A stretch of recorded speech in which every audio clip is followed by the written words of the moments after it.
ಆ ಪ್ರೈಸ್ ನಿನಗೆ ಬರುತ್ತೆ ಅಂತ ಆಸೆ ಪಟ್ಟಿದ್ವಿ ಚಾರು. ನೀನು ಗೆದ್ದಿದ್ರೆ ಅಲ್ವಾ. ಇಷ್ಟೆಲ್ಲ ಆದ್ಮೇಲೆ ಏನು ಅಂತಾನೆ ಪ್ರೈಸ್ ಕೊಡ್ತಿದ್ರಾ? ಎಲ್ರಿಗೂ ನಮಸ್ಕಾರ. ನಿಮ್ಮೆಲ್ಲರ ಸಮ್ಮುಖದಲ್ಲಿ ರಾಜಾರಾಮ್ ಅವ್ರ ಹತ್ರ 2 ನಿಮಿಷ ಮಾತಾಡ್ತೀನಿ. ಮಾತಾಡಮ್ಮ, ಅದರಲ್ಲೇನಿದೆ? ಊರಿನವ್ರಿಗೆಲ್ಲ ಇವರೇ ದೊಡ್ಡವರು. ಮನಸ್ಫೂರ್ತಿಯಾಗಿ ಯಾವುದೇ ಕೋರಿಕೆ ಕೇಳ್ಕೊಂಡ್ರು ಇವರು ಖಂಡಿತ ನೆರವೇರಿಸ್ತಾರೆ.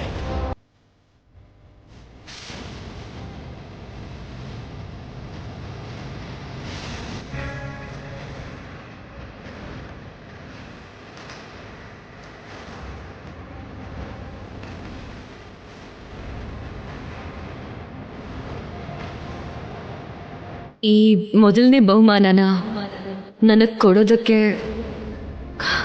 ಕಾರಣ ಏನು ಅಂತ ತಿಳ್ಕೋಬಹುದಾ? ನೀನು ಹಾಕಿರೋ ರಂಗೋಲಿ ಅಮ್ಮ. ಇಲ್ಲಿ ನನಗಿಂತ ಚೆನ್ನಾಗಿ ರಂಗೋಲಿ ಹಾಕೋರು ಇದ್ದಾರೆ. ಅವ್ರಿಗೆ ಯಾಕೆ ಕೊಡಲಿಲ್ಲ? ನಾನು ಹಾಕಿದ ರಂಗೋಲಿಲಿ ನಿಮಗಂಥದ್ದು ಏನು ಇಷ್ಟ ಆಯಿತು? ಇದೇನಮ್ಮ, ಎಲ್ರು ಚುಕ್ಕಿ ಇಟ್ಟು ರಂಗೋಲಿ ಬಿಡಿಸ್ತಾರೆ, ಆದ್ರೆ ನೀನ್ ಹಾಕಿರೋ ರಂಗೋಲಿಲಿ ಒಂದ್ ವಿಷಯನೇ ಅಡಗಿದೆ. ಹೆಣ್ಮಕ್ಳಿಗೆ ವಿದ್ಯೆನೇ ಮುಖ್ಯ ಅನ್ನೋದನ್ನ ರಂಗೋಲಿಯಲ್ಲೇ ತೋರ್ಸಿದ್ಯಾ. ನಿನ್ನ ಫಸ್ಟ್ ವಿನ್ನರ್ ಅಂತ ಸೆಲೆಕ್ಟ್ ಮಾಡೋಕೆ ಇದಕ್ಕಿಂತ ಇನ್ನೇನ್ ಬೇಕು?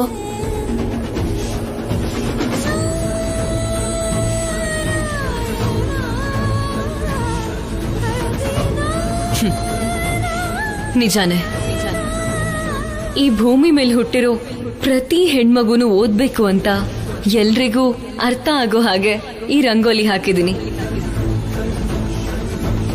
ಆದ್ರೆ ಈ ಆಲೋಚನೆ ನಂದಲ್ಲ, ನಮ್ ರಾಜಲಕ್ಷ್ಮಿದು.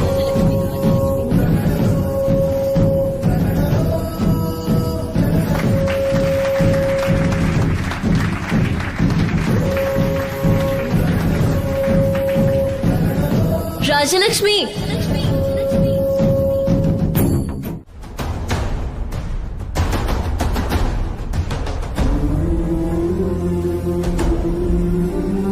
ಅಂಕಲ್, ನಿಮ್ ಕುಟುಂಬದ ಜೊತೆ ಸಂಬಂಧ ಬೆಳೆಸೋದಿಕ್ಕೆ ತುಂಬಾನೇ ಜನ ಕಾಯ್ತಾ ಇದ್ದಾರೆ. ನಾವು ನಿಮ್ ಕುಟುಂಬದ ಭಾಗ ಆಗ್ತೀವಿ ಅಂತ ತುಂಬಾ ಸಂತೋಷ ಪಟ್ವಿ.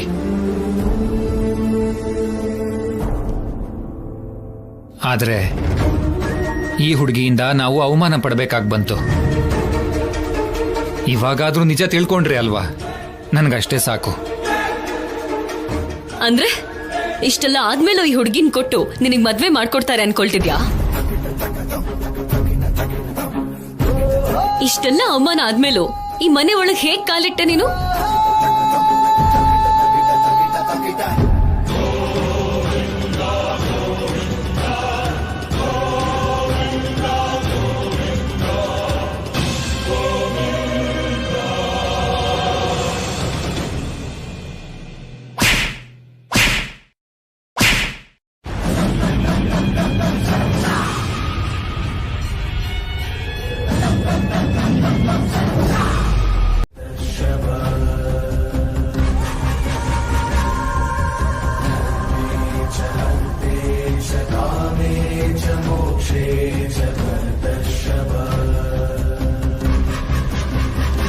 ರಾಜಿ ಓದ್ಬೇಕು, ಒಳ್ಳೆ ಸ್ಥಾನಕ್ಕೆ ಬರ್ಬೇಕು ಅಂತ ನಾನ್ ನಮ್ಮ ಯಜಮಾನ್ ಹತ್ರ ಕೇಳ್ದೆ. ಆದ್ರೆ ಅವರು ಒಪ್ಕೊಳ್ಳಿಲ್ಲ. ಅದಕ್ಕೆ ಆ ವಿಷಯನ ನಾನು ಅಲ್ಲೇ ಬಿಟ್ಬಿಟ್ಟೆ. ಆದ್ರೆ ನೀನೇನ್ ಮಾಡ್ದೆ? ಈ ಹುಡುಗನ ಮೇಲೆ ಇಲ್ಲಿ ಸಲ್ಲದ ಆರೋಪ ಬರೋ ಹಾಗೆ ಮಾಡ್ದೆ.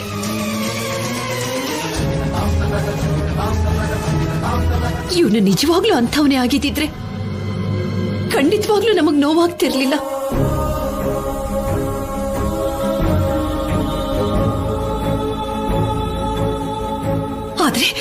ಆದ್ರೆ ಒಬ್ಬ ಒಳ್ಳೆ ಹುಡುಗನ ಮೇಲೆ ಆರೋಪನ ಹೊರಿಸಿ ಇವನು ಮರ್ಯಾದೆ ಹೋಗೋ ಹಾಗೆ ಮಾಡ್ದೆ. ಒಂದೇ ಹೆಣ್ಣು ಮಗಳು ಮಾಡದೇ ಇರೋಂತ ತಪ್ಪನ್ನ ನೀನ್ ಮಾಡಿದ್ಯಾ?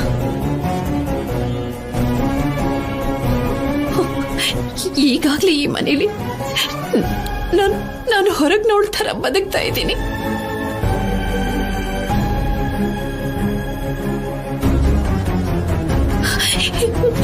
ನೀನ್ ನನ್ನನ್ನು ಇವರಿಂದ ದೂರನೇ ಮಾಡ್ಬಿಡ್ಬೇಕು ಅಂತ ನೋಡ್ತಾ ಇದೀಯಾ?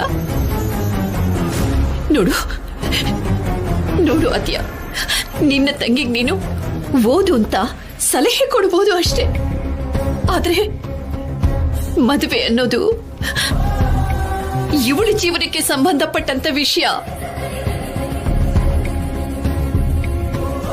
ಆ ನಿರ್ಧಾರನ ತಗೊಳ್ಳೋ ಅಧಿಕಾರ ಇರೋದು ಅವಳಿಗೆ ಜನ್ಮ ಕೊಟ್ಟ ತಂದೆಗೆ ಮಾತ್ರ ಇರುತ್ತೆ. ನಿನಗೆ ಯಾರು ಕೊಟ್ರು?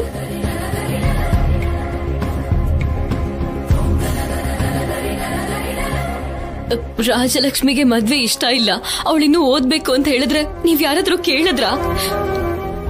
ಯಾರೂ ಕೇಳಲಿಲ್ಲ.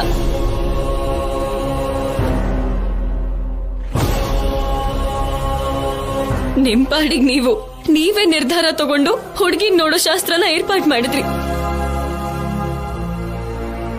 ರಾಜಲಕ್ಷ್ಮಿ ಎಲ್ಲಾ ವಿಷಯನೂ ನನ್ನ ಹತ್ರ ಹೇಳ್ಕೊಂಡು ನೋವು ಪಡ್ತಿದ್ಲು.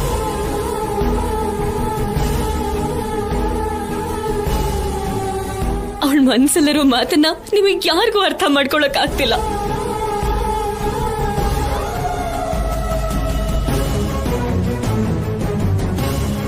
ಊರಾಗಿದ್ದಾಳೆ ಅನ್ನೋ ಒಂದೇ ಕಾರಣಕ್ಕೆ. ಅಮ್ಮ ಇಲ್ಲ ಅಂದ್ರು ಅವ್ರ ನೆನಪುಗಳಿದೆ. ಈಗಾಗ್ಲೇ ಆಲ್ರೆಡಿ 6 ತಿಂಗಳಾದ್ಮೇಲೆ ಹೊರಟೋಗ್ತೀನಿ ಅಂತ ಎಲ್ಲರಿಗೂ ಹೇಳಿದ್ದೆ.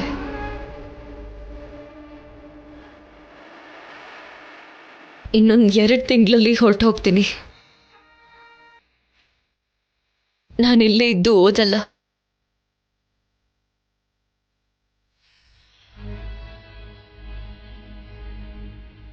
ನೀನ್ ಯಾವಾಗ್ಲೂ ಚೆನ್ನಾಗಿರ್ಬೇಕು. ಅದೇನ ಆದ್ಯ, ನಮಗೋಸ್ಕರ ನೀನು ಇಲ್ಲೇ ಉಳ್ಕೋಬೋದಲ್ವಾ? ಬೇಡ ರಾಜಲಕ್ಷ್ಮಿ, ಈ ಮನೆಗೆ ಸೂಟಬಲ್ ಅಲ್ಲ ನಾನು.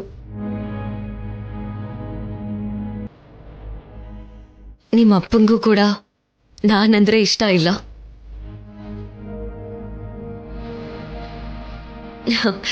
ಆದ್ರೂ ಇದೆಲ್ಲ ಅನವಶ್ಯಕ.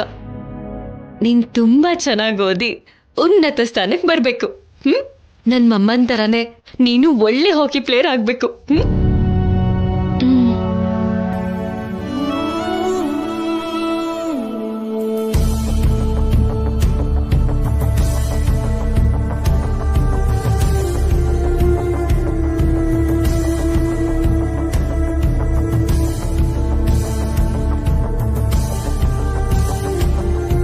ಆದ್ಯ ಇನ್ನೊಂದು ಸ್ವಲ್ಪ ದಿನದಲ್ಲೇ ಅಮೆರಿಕಾಗೆ ಹೋಗ್ಬಿಡ್ತಾಳ ಅಂದ್ರೆ ನನ್ನ ಮನ್ಸಲ್ಲಿರೋ ಪ್ರೀತಿ ಮನ್ಸಲ್ಲೇ ಉಳ್ಕೊಬಿಡುತ್ತಾ? ಹಾಗಾಗೋದಕ್ಕೆ ನಾನು ಬಿಡಲ್ಲ. ನಾನು ಹೇಗಾದ್ರೂ ಮಾಡಿ ಅವಳನ್ನ ಪ್ರೀತಿಸ್ತಿರೋ ವಿಷಯನ ನಾನು ಹೇಳಲೇಬೇಕು.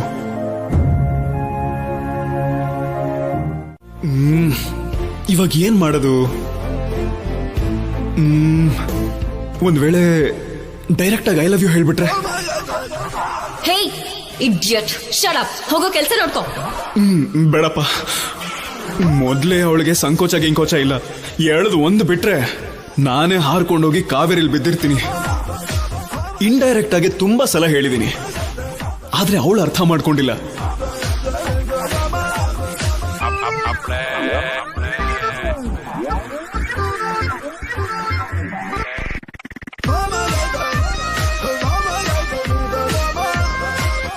ಏನ್ ಮಾವ, ಕಾಲ್ ಸುಟ್ಟಿರೋ ಬೆಕ್ಕಿನ ಹಾಗೆ ಆಗ್ತಿರ್ತಿದ್ಯಲ್ಲ, ವಾಕಿಂಗಾ? ಇಲ್ಲ ಕಣೋ, ಬಿಟ್ಟು ಹೆವಿ ತಲೆ ಕೆಟ್ಟೋಗ್ಬಿಟ್ಟಿದೆ. ಯಾಕ್ ಮಾವ ಅಷ್ಟೊಂದು ಯೋಚನೆ ಮಾಡ್ತಿದ್ಯಾ? ಒಂದ್ ಕೆಲ್ಸ ಇದೆ ಬಿಟ್ಟು, ಅದು ಯಾವ ರೀತಿಲೂ ಪೂರ್ತಿ ಆಗ್ತಾ ಇಲ್ಲ ಕಣೋ. ಏನ್ ಕೆಲ್ಸ ಮಾವ ಅದು? ಮನ್ಸಲ್ಲಿ ಅನ್ಕೊಂಡಿರೋದನ್ನ ಯಾರಿಗಾದ್ರೂ ಹೇಳಿದ್ರೆ ಯಾವತ್ತೂ ನೆರವೇರಲ್ವಂತೆ. ಆದ್ರೂ ನಿನಗ್ ಕೆಲ್ಸ ಇರೋದ್ ಬಿಡು ಮಾವ. ಚಾರು ಅಕ್ಕನ್ಗೆ ಚಾಕ್ಲೇಟ್ ತಗೊಂಬರೋದು, ಆದಿ ಅಕ್ಕನ್ಗೆ ಆಪಲ್ ತಗೊಂಬರೋದು.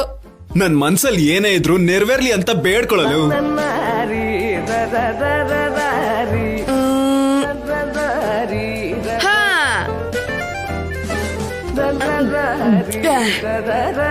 ಹಾಗಾದ್ರೆ ಒಂದ್ ಕೆಲ್ಸ ಮಾಡೋಣ ಮಾವ, ಈ ಗ್ಲಾಸ್ ಒಳಗಡೆ ನೀನು ಕಲ್ ಹಾಕ್ಬೇಕು. ಕರೆಕ್ಟ್ ಆಗಿ ಇದ್ರಲ್ಲಿ ಬಿದ್ರೆ ನೀನ್ ಮನ್ಸಲ್ಲಿ ಏನ್ ಅನ್ಕೊಂಡಿದ್ಯೋ ಅದಾಗತ್ತೆ, ಇಲ್ಲ ಅಂದ್ರೆ ಆಗಲ್ಲ. ಈ ಐಡಿಯಾ ಒಂಥರ ಚೆನ್ನಾಗಿದೆ ಕಣೋ. ಕೊಟ್ಟಿದ್ ಯಾರು ಅನ್ಕೊಂಡಿದ್ಯಾ ಮಾವ? ಬಿಟ್ಟು ನನ್ ಹೈಟು ಚಾರು ಸಿನಿಮಾವ ಬಂದ್ಬಿಟ್ಯಾ? ಹಾ ನನ್ ಫೋನ್ ಆನ್ ಆಗ್ತಾ ಇಲ್ಲ, ಸ್ವಲ್ಪ ನೋಡ್ತೀಯಾ? ಯಾಕೆ ಆನ್ ಆಗ್ತಾ ಇಲ್ಲ? ಬ್ಯಾಟ್ರಿ ನಮ್ಮ ಹತ್ರ ಇದ್ರೆ ಫೋನ್ ಹೆಂಗ ಆನ್ ಆಗತ್ತೆ? ಇದನ್ನ ತಗೊಂಡು ಹೋಗಿ ಅಂಗಡಿಲಿ ಒಂದ್ಸಲ ತೋರಿಸ್ತೀನಿ. ಸ್ವಲ್ಪ ಟೈಮ್ ಹಿಡಿಬಹುದು. ಇವಾಗ್ಲೇ ಬೇಕು ಅಂದ್ರೆ ಕಷ್ಟ ಅಲ್ವಾ? ನೀನೇ ನೋಡ್ಬೋದಲ್ಲ ಮಾವ. ನನಗೆ ಗೊತ್ತಾಗುತ್ತೆ. ನಾನೇನಾದ್ರೂ ಮೊಬೈಲ್ ರಿಪೇರಿ ಮಾಡೋಣ? ಫೋನ್ ಆನ್ ಆಗದೆ ಇದ್ರು ಕೂಡ ಒಂಥರ ಒಳ್ಳೇದೆ. ಪದೇ ಪದೇ ಫೋನ್ ಮಾಡೋದ್ ತಪ್ಪತ್ತೆ. ಸರಿ, ನಾನು ತಗೊಂಡು ಹೋಗ್ತೀನಿ. ಮಾವ, ನಿನಗೇನಕ್ಕೆ ಕಷ್ಟ? ಶಾಪಿಗೆ ತಾನೇ ನಾನೇ ಹೋಗ್ತೀನಿ. ಹಾಗೆ ಈ ಡಬ್ಬಾ ಫೋನ್ ಕೊಟ್ಟಿದ್ದಕ್ಕೆ ಅವನಿಗೊಂದಷ್ಟು ಬಾರಿಸ್ ಬರ್ತೀನಿ. ಫೋನ್ ಏನಾದ್ರೂ ಅಂಗಡಿಗೆ ತಗೊಂಡು ಹೋದ್ರೆ ಬ್ಯಾಟ್ರಿ ತೆಗ್ದಿರೋ ವಿಷಯ ಗೊತ್ತಾಗ್ಬಿಡುತ್ತೆ. ಆಮೇಲೆ ಚಾರುಗ್ ಡೌಟ್ ಬಂದ್ಬಿಡುತ್ತೆ. ಬೇಡ ಬೇಡ, ಅಂಗಡಿಗೆಲ್ಲ ಯಾಕೆ ತಗೊಂಡು ಹೋಗ್ತೀಯಾ? ನಾನೇ ನೋಡ್ತೀನಿ.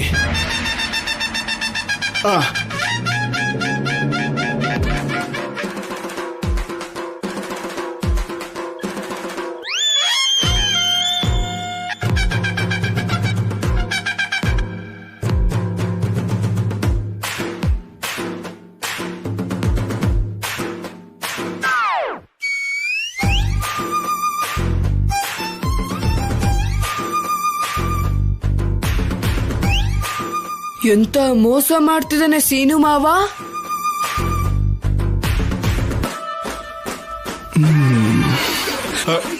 ಚಾರು, ಆನ್ ಆಯ್ತು ಚಾರು.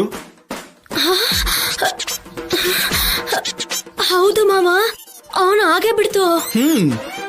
ನೀನ್ ಏನ್ ಮಾಡ್ದೆ ಮಾವ? ಇಷ್ಟೊತ್ತು ಆನ್ ಆಗದೆ ಇರೋದು, ನೀನ್ ಆ ಕಡೆ ತಿರುಗಿ ಮುಟ್ಟಿದ ತಕ್ಷಣ ಆನ್ ಆಗ್ಬಿಡ್ತು. ಅಂದ್ರೆ ಬ್ಯಾಟ್ರಿ ಲೋ ಆಗಿತ್ತು ಅಲ್ವಾ? ಇವಾಗ ತಾನೇ ಚಾರ್ಜ್ಗೆ ಹಾಕ್ದಲ್ಲ, ಸೊ ಆನ್ ಆಗಿದೆ ಅಷ್ಟೇ. ಇಲ್ಲ ಮಾವ, ನಾನ್ ತುಂಬಾ ಸಲ ಟ್ರೈ ಮಾಡಿದ್ದೆ. ನೀನ್ ಟ್ರೈ ಮಾಡಿದ ತಕ್ಷಣ ಆನ್ ಹೇಗಾಯ್ತು? ಹೌದಾ? ಅಂದ್ರೆ ನೀನೇನೋ ಮಾಡ್ದೆ. ನಾನೇನ್ ಮಾಡ್ತೀನಿ ಚಾರು? ಸರಿಯಾಗಿದ್ಯಾ ಚಾರು ನೀನು? ಇಲ್ಲ, ನಿಜ ಹೇಳು. ನೀನ್ ಮುಟ್ಟಿದ ತಕ್ಷಣ ಮಾತ್ರ ಆನ್ ಆಯ್ತು. ನಾನು ಅವಾಗಿಂದ ಟ್ರೈ ಮಾಡ್ತಿದ್ದೆ ಗೊತ್ತಾ? ಏನಿಲ್ಲ ಚಾರು. ಅಲ್ಲ, ನಾನ್ ಯಾಕೆ ಈ ಫೋನ್ ಟಚ್ ಮಾಡ್ಲಿ ಹೇಳು? ನನಗಷ್ಟಕ್ಕೂ ಫೋನ್ ಯೂಸ್ ಮಾಡಕ್ಕೆ ಬರಲ್ಲ. ನನ್ನ ಹತ್ರ ಫೋನೇ ಇಲ್ವಲ್ಲ, ಅದ್ ನಿನ್ಗೂ ಗೊತ್ತು ತಾನೆ.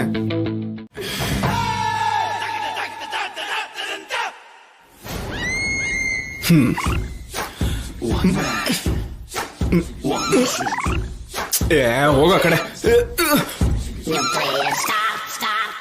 ಡ್ರಮ್ಮು ಮಾವ, ಅಲ್ಲಿ ಚಾರು ಅಕ್ಕನ್ ಫೋನು ಕೆಲ್ಸ ಮಾಡದೆ ಇರೋದಕ್ಕೆ ನೀನೇ ಕಾರಣ ಅಲ್ವಾ? ನಾನು ಯಾಕೋ ಕಾರಣ ಆಗ್ತೀನಿ? ನನಗೂ ಅದಕ್ಕೂ ಏನ್ ಸಂಬಂಧ? ಬ್ಯಾಟ್ರಿ ತೆಗ್ದು ಫೋನಲ್ಲಿ ಹಾಕೋದನ್ನ ನೋಡ್ದೆ ಮಾವ. ನೋಡಿದ್ಯಾ? ಯಾವಾಗ ನೋಡಿದ್ಯೋ? ಇವಾಗ್ಲೇ. ಅಂದ್ರೆ ರಂಗೋಲಿ ಸ್ಪರ್ಧೆಯಲ್ಲಿ ಚಾರು ಅಕ್ಕನೇ ಅದೇ ನಿನಗೆ ಹೆಂಡತಿ ಆಗೋಳ್ಳ. ಫೋನ್ ಬ್ಯಾಟ್ರಿ ತೆಗ್ದು ಸೋಲ್ಸ್ದೆ ಅಂತ ಆಯ್ತು. ಆದಿ ಅಕ್ಕ ಗೆಲ್ಲೋದಕ್ಕೆ ಚಾರು ಅಕ್ಕ ಸೋತೋಗ್ಬೇಕಾ? ಅಯ್ಯೋ, ಹಂಗೆಲ್ಲ ಮಾತಾಡ್ಬೇಡ ಕಣೋ. ಯಾರಾದ್ರೂ ಕೇಳಿಸ್ಕೊಂಡ್ರೆ ಅಷ್ಟೇ ಕತೆ. ಹಾಗಂದ್ರೆ ಹೇಗ್ ಮಾವ? ಈ ವಿಷಯನ ಖಂಡಿತವಾಗ್ಲೂ ಚಾರು ಅಕ್ಕಂಗ್ ಹೇಳ್ತೀನಿ. ಬೇಡ ಕಣೋ, ನಿನ್ ಕೈ ಮುಗಿತೀನೋ. ಸರಿ, ಹಾಗಾದ್ರೆ ಆದಿ ಅಕ್ಕಂಗ್ ಹೇಳ್ತೀನಿ. ಅದಿನ್ನೂ ಡೇಂಜರ್ ಕಣೋ. ಇರು, ತಗೋ ಇದನ್ನ. ಈ ದುಡ್ಡು ಇಟ್ಕೊಂಡು ಚಾಕ್ಲೇಟ್ ಇಸ್ಕೋ. ಇವಾಗ ಮಾತ್ರ ಅಲ್ಲ, ಯಾವಾಗ ಚಾಕ್ಲೇಟ್ ಕೇಳಿದ್ರು ಹೀಗೆ ಕೊಡ್ಬೇಕು, ಸರಿನಾ? ಆಗ್ಲಿ ಸರ್, ಆಗ್ಲಿ. ಹಾಗಾದ್ರೆ ಓಕೆ.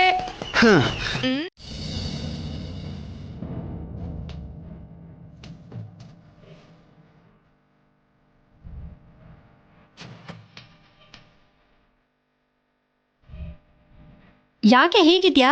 ಹಸ್ವಾಗ್ತಿದ್ಯಾ? ಏನಾದ್ರೂ ತಿಂತ್ಯಾ? ನನಗೆ ಸೀನು ಮಾವನ್ ಮೇಲೆ ಯಾಕೋ ಅನುಮಾನ ಬರ್ತಾ ಇದೆ. ಅನುಮಾನ ಯಾಕೆ? ರಂಗೋಲಿ ಹಾಕ್ಬೇಕಾದ್ರೆ ಫೋನ್ ಆನೇ ಆಗ್ಲಿಲ್ಲ. ಇವಾಗ ಸೀನು ಮಾವ ಮುಟ್ಟಿದ ತಕ್ಷಣ ಆನ್ ಆಗೇ ಬಿಡ್ತು. ಅಂದ್ರೆ ಮಾವನೇ ಏನೋ ಮಾಡಿರ್ಬೇಕು.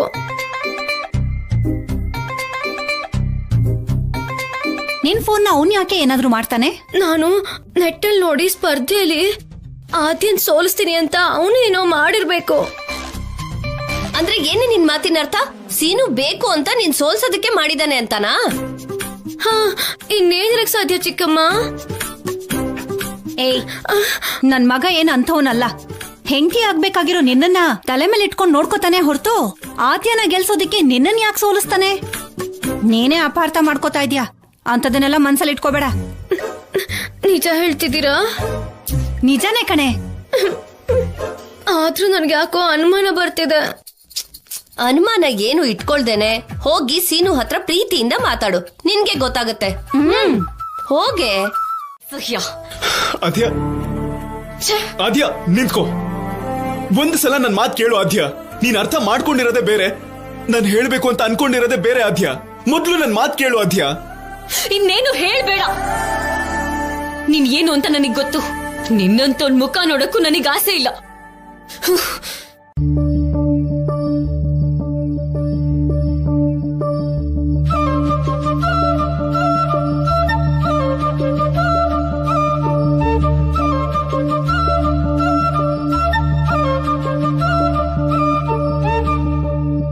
ಇವತ್ತಿನ ಕಪ್ಪಾಳಕ್ ಹೊಡೆದ್ರು ಪರವಾಗಿಲ್ಲ, ನಿನ್ ಹತ್ರ ವಿಷಯ ಹೇಳ್ಬೇಕು ಅನ್ಕೊಂಡೆ. ಆದ್ರೆ ನಿನಗೆ ನನ್ ಮುಖ ನೋಡಕ್ಕೂ ಕೂಡ ಇಷ್ಟ ಆಗ್ತಾ ಇಲ್ಲ. ನಾನ್ ನಿನ್ನ ಮನ್ಸಾರೆ ಪ್ರೀತಿಸ್ತಾ ಇದೀನಿ ಅಂತ ಯಾವಾಗ ಅರ್ಥ ಮಾಡ್ಕೋತೀಯ? ನಾನ್ ಏನೇ ಹೇಳಿದ್ರು ಏನೇ ಮಾಡಿದ್ರು ಅದ್ ನಿನಗ್ ಬೇರೆ ತರ ಅರ್ಥ ಆಗ್ತಾ ಇದೆ. ನಾನ್ ಏನ್ ಮಾಡ್ಬೇಕು, ಹೇಗ್ ಹೇಳ್ಬೇಕು, ಎಷ್ಟು ಹತ್ರ ಆಗ್ಬೇಕು ಅಂತ ಅನ್ಕೋತಿದ್ದೀನೋ ಅಷ್ಟೇ ದೂರ ಆಗ್ತಾ ಹೋಗ್ತಾ ಇದೀವಿ. ನನ್ನನ್ನು ಒಂಟಿಯಾಗ್ಬಿಟ್ಟು ಅಮೆರಿಕಾಗ್ ಹೋಗ್ಬೇಡ ಅದ್ಯ. ಹೇಳಿದ್ರಿ ಅಲ್ವಾ ಮದ್ವೆ ಆದ್ಮೇಲೂ ಕೂಡ ರಾಜಲಕ್ಷ್ಮಿ ಓದ್ಕೋಬಹುದು ಅಂತ. ಆ ವಿಷಯದ ಬಗ್ಗೆ ಪ್ರಶಾಂತ್ ಅವರು ಅವ್ರ ಮನೇಲಿ ಮಾತಾಡ್ಕೊಂಡಿದಾರೋ ಇಲ್ವೋ ಅನ್ನೋದನ್ನ ತಿಳ್ಕೋಬೇಕಲ್ವಾ?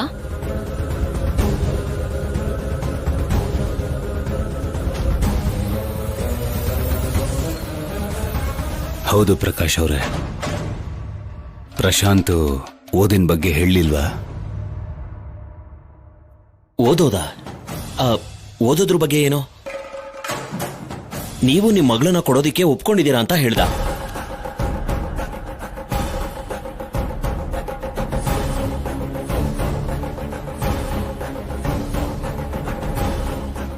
ನಿನ್ನೆ ಇದೇ ವಿಷಯದ ಬಗ್ಗೆ ಚರ್ಚೆ ನಡೀತು.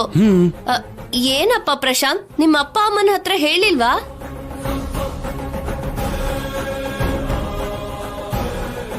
ಮದ್ವೆ ಆದ್ಮೇಲೆ ಓದೋದಕ್ಕೆ ಟೈಮ್ ಎಲ್ಲಿರುತ್ತೆ ಹೇಳಿ?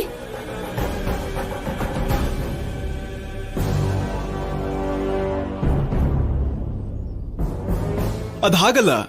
ಮದ್ವೆ ಆದ್ಮೇಲೂ ಕೂಡ ರಾಜಲಕ್ಷ್ಮಿ ಓದ್ಬೋದು ಅಂತ ಮಾವ ಹೇಳಿದ್ರಲ್ಲ. ಅದು ಹಾಗಲ್ಲಪ್ಪ.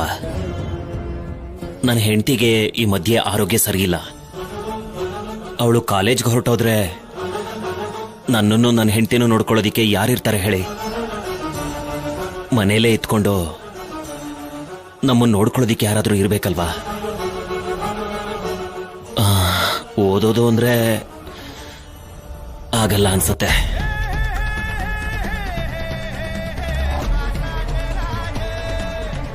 ಅದು ಹಾಗಲ್ಲ.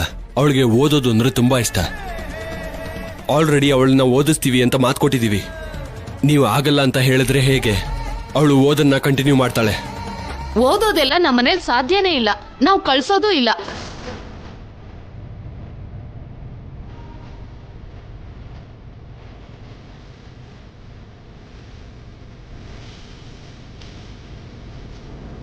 ರಾಜಾರಾಮ್ ಅವರೇ, ಮೊದಲು ನಿಶ್ಚಿತಾರ್ಥನ ಮುಂದುವರಿಸಿ. ಮುಹೂರ್ತ ಮೀರೋಗುತ್ತೆ. ಪರಿಸ್ಥಿತಿ ನೋಡ್ಕೊಂಡು ಆಮೇಲೆ ಮಾತಾಡೋಣ. ನಾನು ಮಾತು ಕೊಟ್ಟೆ ಅಂದ್ರೆ ಪ್ರಾಣ ಕೊಟ್ಟಂಗೆ ಪ್ರಕಾಶ್ ಅವರೇ. ನನ್ನ ಮಗಳು ಓದನ್ ಮುಂದುವರಿಸ್ತಾಳೆ. ಈ ವಿಷಯ ಪ್ರಶಾಂತ್ ನಿಮ್ಮ ಹತ್ರ ಹೇಳಿರ್ತಾನೆ ಅಂತ ನಾನು ನಿಮಗೆ ಕೇಳಲಿಲ್ಲ. ಆದ್ರೆ ಈಗ ಕೇಳ್ತಾ ಇದ್ದೀನಿ, ನಿಮ್ಮ ಅಭಿಪ್ರಾಯ ಏನು?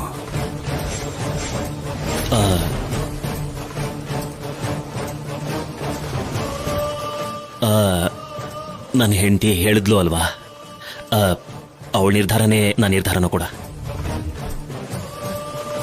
ಹೇಳು ಪ್ರಶಾಂತ್.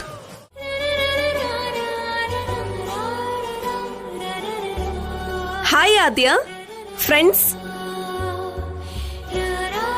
ನೀನ್ ರಾಜಲಕ್ಷ್ಮಿ ಫ್ರೆಂಡ್ ಅಲ್ವಾ? ನನ್ ಜೊತೆ ಏನ್ ಫ್ರೆಂಡ್ಶಿಪ್? ಅವಳ ಫ್ರೆಂಡ್ ಆಗಿರೋದಕ್ಕೆ ಈ ಮಧ್ಯೆ ಬೆಕ್ಕಿಗೂ ಹಲ್ಲಿಗೆ ಭಯ ಪಡ್ತಾ ಇದ್ದೀನಿ. ಆದ್ರೆ ನೀನ್ ಹಾಗಲ್ಲ, ಧೈರ್ಯ ಜಾಸ್ತಿ. ರಾಜಲಕ್ಷ್ಮಿ ಓದ್ತಾಳೆ ಅಂತ ಡೈರೆಕ್ಟ್ ಆಗಿ ಅಂಕಲ್ನೇ ಒಪ್ಸ್ದೆ ಅಲ್ವಾ? ನಾನೆಲ್ಲ ಕೇಳಿಸ್ಕೊಂಡೆ. ಇನ್ಮೇಲಿಂದ ರಾಜಲಕ್ಷ್ಮಿ ನಾನು ಸೇರಿ ಕಾಲೇಜ್ಗೆ ಹೋಗ್ತೀವಿ. ಹಳೆ ನೆನಪುಗಳು ಮತ್ತೆ ನೆನಪಾಗತ್ತೆ. ಎಲ್ಲ ನಿನ್ನಿಂದಾನೆ. ನೀನ್ ನನ್ ಜೊತೆ ಫ್ರೆಂಡ್ಶಿಪ್ ಮಾಡು, ನಿನ್ಗೆ ಊರೆಲ್ಲ ತೋರಿಸ್ತೀನಿ. ಸಂಜೆ ಹೊರಗಡೆ ಹೋಗೋಣ. ಹೌದಾ? ಹಾಗಾದ್ರೆ ನಾನು ನಿನ್ ಜೊತೆ ಫ್ರೆಂಡ್ಶಿಪ್ ಮಾಡಲ್ಲ. ಅರೆ ಯಾಕೆ? ಅಂದ್ರೆ ಚಿಕ್ಕ ಹೆಲ್ಪ್ ಮಾಡಿದ್ದಕ್ಕೆ ಫ್ರೆಂಡ್ಶಿಪ್ ಮಾಡ್ತೀನಿ ಅಂತಿದ್ಯಾ? ಇಲ್ಲಾಂದ್ರೆ ಫ್ರೆಂಡ್ಶಿಪ್ ಇರ್ತಿರ್ಲಿಲ್ಲ ಅಲ್ವಾ? ನೋಡಾದ್ಯಾ, ನೀ ನನ್ನ ಕನ್ಫ್ಯೂಸ್ ಮಾಡ್ತಿದ್ಯಾ. ನಿನ್ನಷ್ಟು ಬುದ್ಧಿವಂತ ಇಲ್ದೇ ಇರ್ಬೋದು, ಆದ್ರೆ ನನಗ್ ಫ್ರೆಂಡ್ಸ್ ಅಂದ್ರೆ ಒಂದ್ ಕ್ಲಾರಿಟಿ ಇದೆ. ಬೇಕು ಅಂದ್ರೆ ರಾಜಲಕ್ಷ್ಮಿನ್ ಕೇಳು.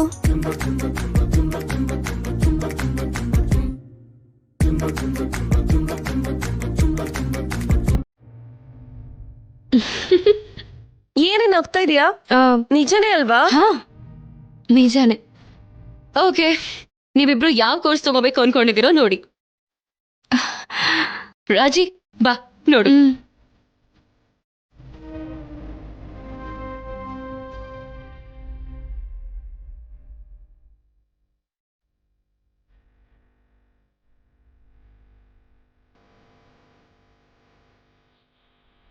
ನೀನ್ ಬರೋಕ್ಕೂ ಮುಂಚೆ ಈ ಊರಲ್ಲಿ ಎಲ್ಲರಿಗಿಂತ ದುರಾದೃಷ್ಟವಂತೆ ರಾಜಲಕ್ಷ್ಮಿನೇ ಅನ್ಕೊಂಡಿದ್ದೆ. ಆದ್ರೆ ನೀನ್ ಬಂದ್ಮೇಲೆ ರಾಜಲಕ್ಷ್ಮಿ ಅಷ್ಟು ಅದೃಷ್ಟವಂತೆ ಈ ಪ್ರಪಂಚದಲ್ಲಿ ಯಾರೂ ಇಲ್ಲ ಅನ್ನಿಸ್ತದೆ.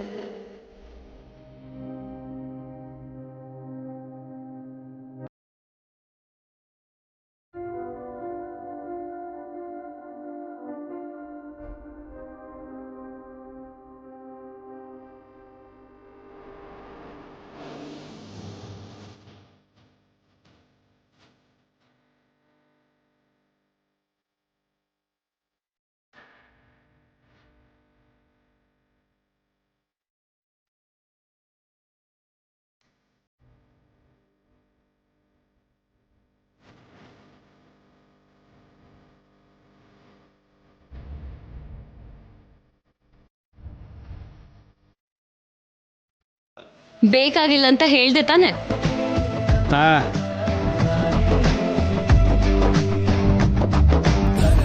ಸರಿ ರಾಜಲಕ್ಷ್ಮಿ, ನಿನ್ನ ಅಪ್ಲಿಕೇಶನ್ ಫಿಲ್ ಮಾಡ್ಕೊಡ್ತೀನಿ. ನಾನೇ ಮಾಡ್ತೀನಿ ಬಿಡು ಮಾವ. ಅಂದ್ರೆ ತಗೊಂಡ್ ಬರೋದ್ ಮಾತ್ರ ನನ್ ಕೆಲ್ಸನಾ? ಇವಾಗ ತಗೊಂಡ್ ಹೋಗೋದು ಕೂಡ ನಿನ್ ಕೆಲ್ಸನೇ ಕಣ. ಸರಿ.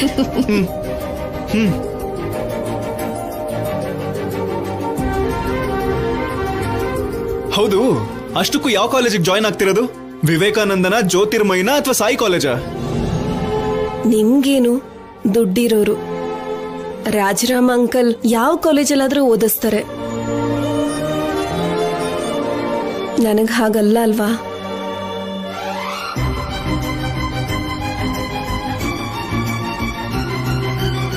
ನೀವ್ ಜಾಯಿನ್ ಆಗ್ಬೇಕಿರೋದು ಫೀಸ್ ಜಾಸ್ತಿ ಇರೋ ಕಾಲೇಜಲ್ಲ, ನಾಲೆಜ್ ಜಾಸ್ತಿ ಸಿಗೋ ಕಾಲೇಜಲ್ಲಿ. ರಾಜಲಕ್ಷ್ಮಿ, ಲೇಟ್ ಆದ್ರೂ ಪರವಾಗಿಲ್ಲ, ನೀನ್ ಚೆನ್ನಾಗಿ ಯೋಚನೆ ಮಾಡಿ ಒಳ್ಳೆ ಕಾಲೇಜಲ್ಲಿ ಒಳ್ಳೆ ಕೋರ್ಸ್ ಸೆಲೆಕ್ಟ್ ಮಾಡ್ಕೊ.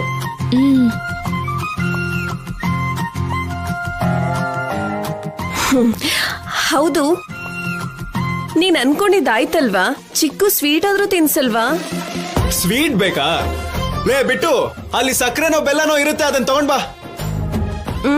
ರಾಜಲಕ್ಷ್ಮಿ, ಅದಲ್ವೇ. ಪಾರ್ಟಿ ಅಂದ್ರೆ ಹಾಗೆ ಹೀಗೆ ಅಲ್ಲ, ಊರ್ಗೂರೇ ಹೇಳ್ಕೋಬೇಕು. ಹಾ,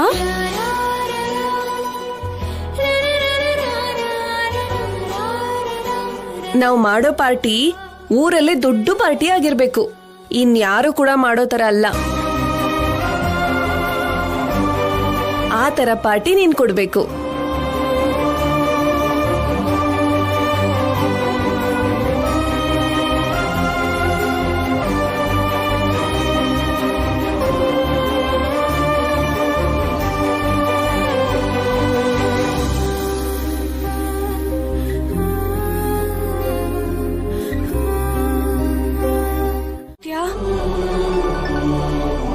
ನೀನಿರೋದಕ್ಕೆ ನಾನು ಧೈರ್ಯವಾಗಿರೋದು.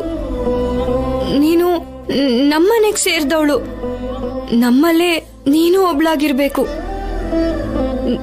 ನೀನ್ ಹೋಗ್ತೀನಿ ಅಂದ್ರೆ ನನಗ್ ಸಹಿಸಕ್ ಆಗಲ್ಲ ಆದ್ಯ.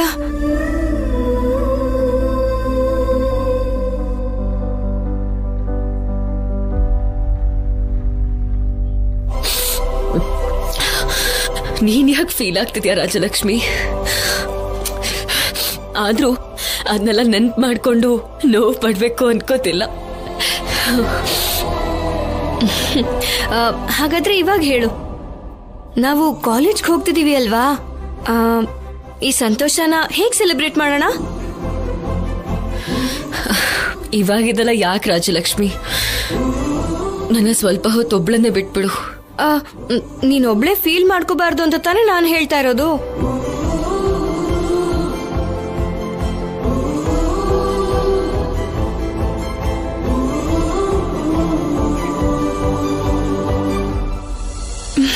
ಹಾ, ಇವಾಗ ಹೇಳು, ಪಾರ್ಟಿ ಹೇಗ್ ಮಾಡೋಣ?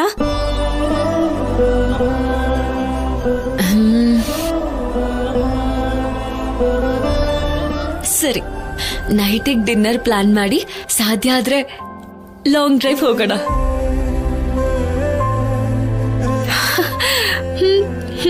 ಓಕೆ. ಆದ್ಯ ಒಪ್ಕೊಂಡ್ಲು ಅಂದ್ರೆ ಏನಾದ್ರೂ ಪ್ಲಾನ್ ಮಾಡ್ಲೇಬೇಕು.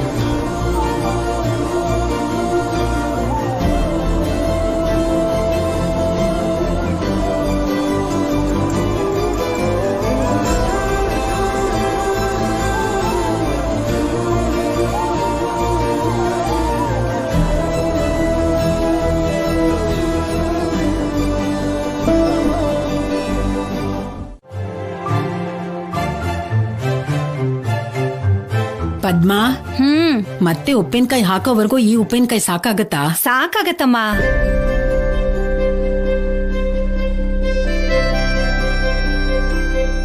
ಅತ್ತೆ, ಅದ್ಕೆ ನಿಮ್ಮಿಬ್ಬರಿಗೂ ಒಂದ್ ಸಿಹಿ ಸುದ್ದಿ. ಮೊದ್ಲು ಅದೇನು ಅಂತ ಹೇಳು, ಶುಭನೋ ಅಲ್ವೋ ಅಂತ ನಾನ್ ಹೇಳ್ತೀನಿ. ಏನ ಶುಭವಾರ್ತೆ? ಇವತ್ ಸಂಜೆ ನಾವು ಈ ಅಡ್ಗೆ ಮನೆಗೆ ರಜಾ ಕೊಡ್ತಿದೀವಿ. ಏನು ಅಂದ್ರೆ ಸುಬ್ಬಯ್ಯ ಅವ್ರ ಹೋಟ್ಲಿಂದ ಆರ್ಡರ್ ಮಾಡ್ತಾ ಇದೀವಾ? ಅಯ್ಯೋ ಅದಲ್ಲ ಅತ್ಗೆ, ಇವತ್ತು ನಾವೆಲ್ಲರೂ ಹೊರಗಡೆ ಹೋಗ್ತಿದೀವಿ ಊಟಕ್ಕೆ. ನಿಜನಾ? ಅಣ್ಣ ಹೇಳದ್ನಾ? ಇಲ್ಲ, ನಮ್ ಬಂಗಾರದ ಹುಡ್ಗ ಇದಾನಲ್ವಾ ಸೀನು, ಅವನು ಹೇಳಿದ್ದು. ಸೀನು ಹೇಳದ್ನಾ? ಯಾಕೆ? ರಾಜಲಕ್ಷ್ಮಿ ಓದೋದಕ್ಕೆ ಭಾವನವ್ರು ಪರ್ಮಿಷನ್ ಕೊಟ್ಟಿದ್ದಾರೆ. ನಾಳೆಯಿಂದ ರಾಜಲಕ್ಷ್ಮಿ ಕಾಲೇಜ್ಗೆ ಹೋಗ್ತಾಳೆ. ಹಾಗೆ ಈ ಸಂತೋಷದಲ್ಲಿ ಸೀನು ಎಲ್ರನ್ನೂ ಹೊರಗಡೆ ಕರ್ಕೊಂಡು ಹೋಗೋಣ ಅಂತಿದ್ದಾನೆ. ಓ